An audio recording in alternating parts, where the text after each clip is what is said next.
Hey guys, welcome back to another helpful video from Quick Guide, and in this video I'm going to show you how to sync your Google Calendar with ClickUp. So without any further ado, let's dive right into this exciting video.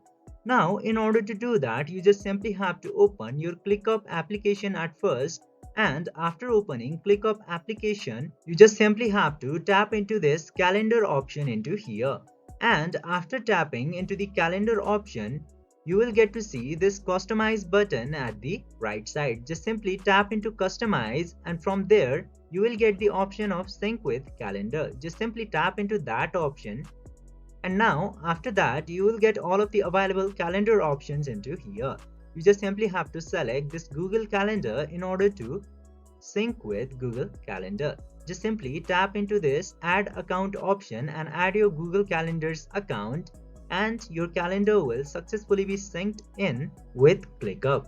This is all you have to do in order to sync your ClickUp with Google Calendar. I hope this video was helpful for you. If yes, don't forget to like, share and subscribe to the channel to never miss another update. Thank you for watching the video.